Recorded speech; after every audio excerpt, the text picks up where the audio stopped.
안녕하세요. 오랜만에 판례 평석 하나 보도록 하겠습니다. 제가 전에 녹음을 할 때는 마이크를 가지고서 했는데 뭔가 좀 이상이 생겨가지고 계속 접속 불량인지 막 이상한 소리가 나서 그냥 마이크 없이 지금 하고 있거든요. 그래서 소리가 좀 이렇게 붕 떠서 들릴 수가 있어요. 그래서 그런 부분들 좀 양해를 좀 부탁드리고요. 오늘 내용은 한 회사가 사업부가 여러 개가 있어요. 그럴 때 그 중에 한 사업부가 경영이 악화됐다라고 할 때 경영상 해고가 가능하냐 하는 거에 대한 판례 평석을 하나 보도록 하겠습니다. 그 판결을 했던 거는 대법원 2015년 작년이죠. 5월 28일 날 선고됐고요. 사건 번호는 20122-25873 판결입니다. 평석글은 법무법인 지평의 파트너 변호사이신 김성수 변호사, 좀 이렇게 공부하시는 분들 많이 이제 아시는 김선수 변호사님하고는 또 다른 분이에요. 김성수 변호사께서 노동법률 2015년 11월호에 쓰셨던 글을 가지고 말씀을 드리겠습니다. 자, 먼저 대상 판결의 내용을 보도록 하죠. 자, 그러면은 이 사건이 어떻게 됐느냐 먼저 보면, 자, 당사자와 해고의 경위부터 보면, 자, 회사는 서울의 본점, 상시근로자 1000명을 두고 호텔 사업을 하는 법인이에요. 그 책에는 이제 호텔 이름이 안 나왔는데 조선호텔입니다. 소공동에 있는 웨스틴 조선호텔인데, 그리고 산하에 이 조선호텔 산하에는 서울 호텔 사업부와 부산 호텔 사업부가 있어요. 우리가 흔히 아는 웨스틴 조선 호텔 서울, 그 다음에 웨스틴 조선 호텔 부산, 이렇게 있죠. 해운대에 있는.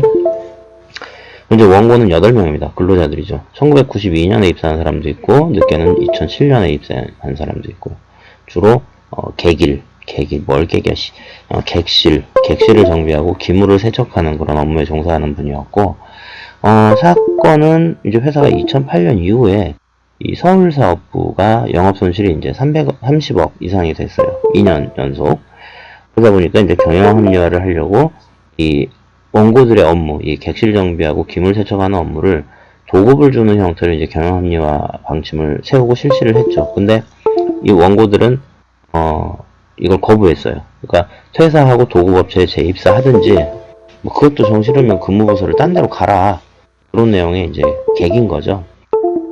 그래서 이제 운영을 하고 있다가 이제 안 되니까 2011년 2월 14일부로 경영상 이유로 정리해고를 한 거죠. 경영상 해고를 한 거죠.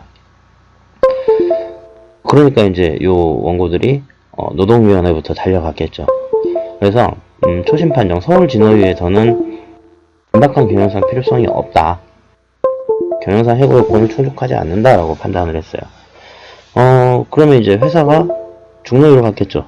중노위에서 이 재심 판정에서는 경영상 해고 요건을 충족한다라고 하면서 경영상 해고가 정당하다고 판단을 했어요. 이제 진노위하고 중노위 판단이 다르니까 당사자들 입장에서 이제 억울하겠죠. 이제 그러다 보니까 소송으로 달려가게 됐습니다. 자, 1심 서울행정법원에서는요, 재심 판정을 또 취소했어요. 해고가 부당하다고 판단을 한 거죠. 근거는, 자, 경영상 해고가 인정이 되려면 긴박한 경영상 필요가 있어야 되는데, 서울사업부 보면 2008년에 38억, 2009년에 30억 영업 손실이었어요. 그리고 단순 업무를 외주로 돌리면 비용 절감 효과도 있어요. 그런 점은 알겠지만, 자, 부산사업부 포함해서 법인 전체로 보면 니네 기업 신용평가 결과는 거의 최상위 등급이다. 그러니까 회사가 안정적이라고 본다는 거죠. 돈 꿔주는 사람들이. 그리고 2008년 이후에도 법인 전체적으로 당기순이익이 나오더라. 그런 거 보면 긴급한 경영상 필요 여부는 한 사업부만 가지고 볼 게 아니라 기업 전체의 경영사정을 검토해서 판단해야 된다. 그리고 두 번째는 2010년 매출액하고 보면 이 원고들에 대한 인건비 비율은 아무리 많이 해봐야 0.2%에 불과하다. 그러니까 이 사람들 정리해고 해가지고 경영 개선이 있을지 자체도 의문이다 라고 이제 판단을 한 거죠. 자, 그러면은 다시 고등법원으로 갔겠죠. 자, 원심 2심이죠. 원심은 서울고등법원에서는 다시 또 긴박한 경영상 필요가 있다라고. 자, 근거는 서울하고 부산은 인사노무관리가 분리되어 있어서 인사교류도 없고 직원 채용도 따로 한다. 그 다음에 취업규칙이나 노동조합, 단체협약이 다 각각 존재하고 근로조건도 이 양사업부가 다르다. 사업부별로 사업자 등록도 따로 하고 각자의 수입, 지출, 자산, 부채를 별도로 관리하고 있다. 그 다음에 원고들이 이제 도급화를 거부했잖아요. 나머지 사람들은 도급회사로 갔죠. 그러면서 같은 업무를 하고 있으니까 같은 업무를 수행하는 정규 직원이 있고 외주 직원이 있는 거예요. 도급회사 직원이 있게 되는 거예요. 뭐 예전에 같이 일했겠지만. 그러면서 임금은 3배 정도 차이가 난다는 거죠. 이렇게 되면 이제 위장도급 문제가 생길 수도 있지 않겠냐. 이걸 예방할 필요가 있다. 이제 이런 근거로 경영상 해고가 정당하다라고 판단을 했어요. 근데 마지막 얘기는 뭐 이것 때문에 정리해고를 하는 건 조금 이상하고, 뭐 어쨌든 앞에는 서울만 놓고 봐야 된다라는 이제 근거가 중심이겠죠. 자, 이게 이제 대법원까지 간 겁니다. 자, 대법원에서는요, 최종 판결은 이랬어요. 원고들 얘기가 맞다. 그래서 원심을 파기하고 서울고등법원으로 사건을 다시 돌려보냈죠. 자, 왜 그랬느냐? 하나씩 볼게요. 자, 특별한 사정이 없는 한은 법인의 일부 사업 부분이나 사업소의 이익만 가지고, 경영 실적만 가지고 할 게 아니고 법인 전체의 경영 사정을 종합적으로 검토해서 결정하는 게 원칙이다라는 거죠. 자, 그러면은 원칙이 있으면은 예외도 있겠죠. 그 예외가 이제 특별한 사정이 없는 한이라고 그랬으니까 뭔가 특별한 사정이 있으면 가능하겠죠. 그 특별한 사정은 뭐냐? 자, 법인에 있는 어떤 한 사업 부문이 다른 사업 부문하고, 첫 번째는 인적, 물적, 장소적으로 분리되어 있고 독립적이어야 된다.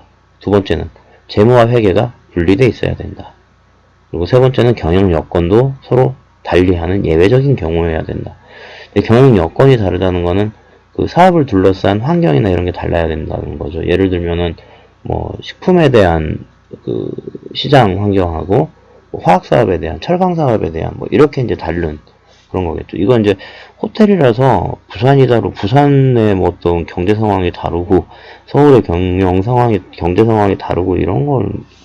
그리고 이제 여기 중간에 빠진 게 그 취업 규칙이나 뭐 노동조합이나 뭐 이런 것들이 좀 떨어져 있어야 된다, 뭐 이런 얘기들이 있어요. 그래서 이런 예외적인 경우를 특별한 사정으로 보겠다라고 했던 판결은 이미 이전 판결이 있었죠. 2006년 9월 22일 날 선고된 판결에서 이제 이 기준을 제시를 했었어요. 자, 그렇다고 보면 특별한 사정이 해당되는지를 이제 보면 되겠죠. 자, 그러니까 참가인은 회사예요. 피고 참가인이죠. 자, 회사가 하는 공식적인 재무제표는 사업부 나눠서 공식적인 재무제표를 만드는 게 아니고 법인 전체를 기준으로 작성한다. 그리고 재무적으로 분리되어 있다는 근거로 내세웠던 회계 자료는 공식적인 자료가 아니라 회사 내부 자료다. 보통 우리 관리 얘기한다고 할 때는 그렇게 많이 나오잖아요. 그리고 본사에는 양사업부 전체의 인사와 재무를 관장하는 지원 담당 부서가 있었던 걸로 보여지고, 그리고 양쪽 소속 직원들에게 똑같은 기준으로 성과급을 지급하기도 했다. 그 다음에 참가인의 경영사정을 보면, 자, 신용등급하고 현금흐름 등급이 최상위 등급이에요. 그리고 법인 전체로는 이익이 발생했어요. 그리고 2010년에는 서울도 10억 이익이 났어요. 거기다가 해고 직전인 2010년 8월 27일하고 2011년 1월 12일, 그러니까 정리해고 전달이네요, 이건. 통사임금 200%의 성과급도 줬어요. 그리고 2011년 1월부터 41명의 신규 인력을 공채를 했어요. 이런 데가 무슨 경영학과냐, 무슨 긴박한 경영상이 필요냐, 웃기지 마라 하면서 불가피한 사정이 있었던 것으로 보이지 않는다라고 이제 판단을 한 거죠. 자, 이제 평석 들어가면요. 자, 경영상 해고의 특징과 유효 요건. 자, 해고의 분류와 경영상 해고의 특징. 자, 근로기준법은 해고 사유를요, 크게 두 가지로 나눠서 봅니다. 근로자 측의 사유로 인한 징벌적인 해고, 그리고 사용자 측의 사유로 인한 경영상의 해고로 구별하고 있어요. 그래서 23조에는 이 근로자 측 사유로 인한 일반적인 해고를 얘기하는 거고, 24조는 경영상 해고를 얘기하고 있죠. 그래서 일반적인 해고인 23조에서는 근로자의 잘못된 행위로 인한 징벌로 해고를 결정할 때는 정당한 이유가 필요하다고 규정하고 있다. 그 다음에 24조에서는요, 이게 이제 96년에 들어간 거죠. 경영상 이유로 근로자를 해고하려면 긴박한 경영상 필요가 있어야 된다라고 규정을 하고 있어요. 그 이유를 보면, 이게 들어간 걸 보면, 자, 경영상 해고는 근로자의 잘못이 없어도 해고를 할 수 있도록 한 거잖아요. 근데 그 이유는, 해고를 안 하고 가다 보면 다 쫓겨날 판이니까, 최악의 상황을 피하기 위해서 근로자의 잘못이 없다고 하더라도, 일부 근로자 해고라는 그런 차악을 선택할 수 있도록 해준 거라는 거죠. 그렇기 때문에 이제 요건을 명확하게 좀 엄격하게 한 거예요. 그래서 경영상 해고 유효요건 보면 24조에 긴박한 경영상 필요, 뭐 해고 회피 노력, 그 다음에 합리적이고 공정한 해고 기준 대상자 선정, 그 다음에 근로자 대표와 충실한 협의, 뭐 이런 것들을 요건으로 하고 있다는 거죠. 왜? 근로자 잘못이 아니라 경영자의 잘못이니까 이 정도 기준은 지켜라 라는 거라는 거예요. 그 다음에 두 번째, 긴박한 경영상 필요라고 하는 건 무엇이냐? 자, 일단 말만 가지고 한번 보면, 자, 해고 대상 근로자의 취업이 유지되면 경영이 어려워지거나 불가능해지는 걸 의미하는 거죠. 긴박한 경영상 필요라고 하는 거. 해고를 해야 될 사람을 해고를 안 하고 그냥 놔두면 회사가 휘청휘청되고 어려워지는 이런 걸 의미한다는 거예요. 그리고 경영상 필요와 해고 사이에 인과관계가 있어야 된다. 해고를 해야만 이 경영상 어려움을 극복할 수 있다라고 하는 게 이제 앞뒤가 맞아야 된다는 거죠. 즉 경영상 필요로 인해서 해고라고 하는 결과가 불가피하다고 인정될 정도가 되어야 된다는 거예요. 자, 문헌적으로는 그런데 그러면은 대법원 판례는 그럼 어떻게 되어 왔느냐? 판례는요, 그 근로기준법에 경영상 해고가 명시된 건 1996년입니다. 그래서 노동법 바꾼다고 할 때 이때 이제 양대 노총이 합심해서 대파업을 총파업을 하면서 한번 이렇게 술렁인 적이 있었죠. 근데 이제 IMF 들어오고 하면서 이제 결국에는 이게 이제 그렇게 돌아가긴 했지만 그 전에도 대법원에서는, 그러니까 법원에서는 판례에서 이 경영상 해고를 인정하고 있었어요. 그리고 이게 그 논리도 이제 다 똑같이 진행이 되어 왔던 거죠. 그 경영상 필요의 긴박성이라고 하는 거, 긴박한 경영상의 필요라고 하는 것이 1989년까지는요, 상당히 엄격하게 제한해서 인정을 했어요. 그래서 해고를 안 하면 기업 경영이 위태롭냐, 이제 이런 기준을 가지고 잣대를 들이댔다는 거죠. 그런데 1990년이 넘어가면서 이 긴박한 경영상 필요가라고 하는 게 좀 더 넓게 이제 인정되는 형태로 바뀌었어요. 그러니까 이건 이제 그 판례 문구에 나와 있는 거 그대로 쓰면 기업 재정상 심히 곤란한 처지에 놓일 개연성이 있을 경우, 그러니까 뭔가 바꿀 때 이제 이렇게 조금씩 표현이 쓰거든요. 아니면 예전 표현 그대로 가져와요. 근데 이제 뭔가 이제 바꾼 거죠. 뭔가 약간 유해진 느낌이 들죠. 해고를 안 하면 기업 경영이 위태로울 정도에서 기업 재정상 심히 곤란한 처지에 놓일 개연성이 있을 경우, 약간 좀 뉘앙스가 그래요. 이렇게 변했어요. 그랬다가 그 이후에는 도산 회피하려고 하는 것 뿐만 아니고 인원 삭감이 객관적으로 합리성이 있다고 인정될 때, 그러니까 뭔가 기업의 어려움을 이렇게 극복할 수 있다, 인원 삭감하면, 이런 데까지 이 긴박한 경영상 필요가 이제 점차 확대가 되어 왔다는 거죠. 근로자에게 불리한 쪽으로 확대가 해석되어 왔다. 자, 그러면 이제 그런 분위기 속에서 이제 요 사안을 좀 보자는 거죠. 여러 개의 사업부로 구성된 법인 내에서 경영상 긴박성을 판단할 때는 어떻게 할 거냐. 자, 이 사건처럼 이제 동일한 관광호텔인데 서울사업부와 부산사업부가 다소 독립적으로 운영되는 그런 경우.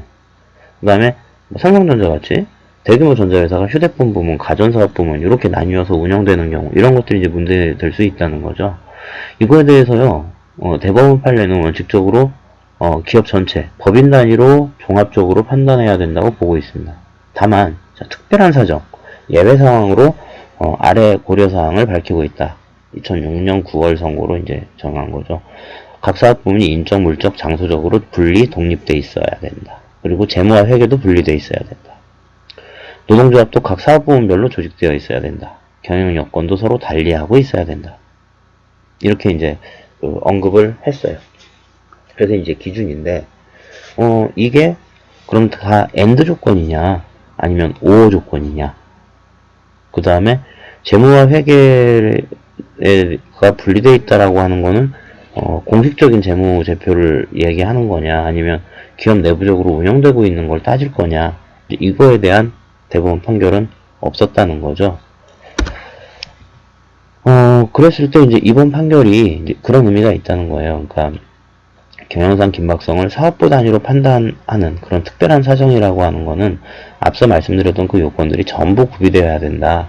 AND 조건이다. 라는 거고, 그 다음에 재무와 회계가 분리되어야 된다라고 하는 판단 기준은 공식적인 재무 자료를 가지고 이야기를 해야 된다. 라는 점을 명백히 하고 있다.